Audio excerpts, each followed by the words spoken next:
and what is this all about? Alright, my name is Melanie Cervantes. I am a printmaker, painter, generally a political artist. Yes. This is a show that's called Berkeley Has a Censorship Issue. I started really kind of confronting this issue around January when a good friend of mine invited me to be part of a show in the Berkeley Addison windows. Guy, Cowell, and I sent her sample images of my work, including a image that's called Les Brown Berets, which is an image of an anti-war protester from the Vietnam War. The Chicano moratorium was one of the largest moratorium actions against the war. 30,000 people showed up at a park in East LA to protest the war in a peaceful gathering. And so it was a portrait of a young woman that was at that protest. And she had a bandolier on, and so that, because she had bullets on her chest, even though she was just sitting calmly in the portrait, I was told that it was a violent image. Oh my God. So I also had another image which is called Victory to the Intifada. It's kind of two images. There's a portrait of a young Palestinian boy with a slingshot. And in the background there are several young Palestinian boys throwing rocks and defending themselves against an Israeli tank.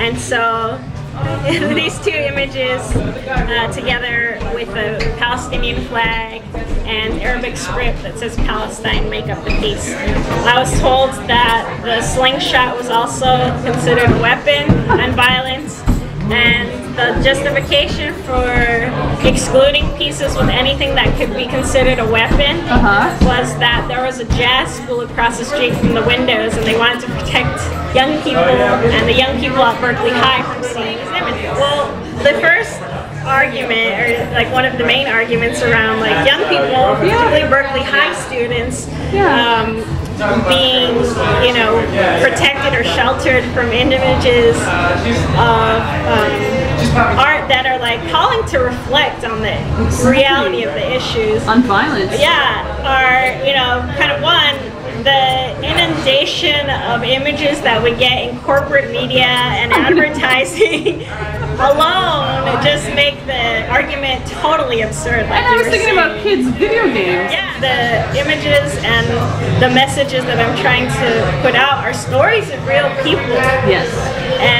And they are life and death issues, and to act as if they're not happening, to me is like, that's true. Actually, the whole experience like has made, you know, I created another kind of derivative work of the Palestinian youth for a trip that I took to Mexico, and in Spanish it basically said, what would you do if all you had was a slingshot to defend your life?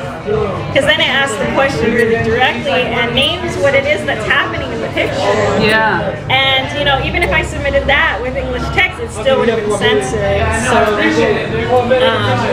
it's just the hypocrisy of it, particularly because it's in Berkeley. You know, like one of the things. Right. You know, I think that those city markets itself to tourists as the home of free speech. And its actions are totally contradictory to that. Like, you know, I just think it's important that we take back the, you know, as, you know, people and the creative commons that exist, that we say, like, you know, this space should be open to artists that are trying to stimulate the dialogue around what's really happening in the world. When we were getting ready for today, actually, we came earlier today to install the show, and then we left, and we put together a print that we printed live during the event, and we got an image from the Vietnam War, but it could be any war that the U.S. is involved in. And there's a soldier with a political prisoner whose face is kind of covered. Oh, I saw that. And it says, you know, violence is when reality is censored, because the idea that you can't show what's really going on, like, that's true violence, you know. It is about life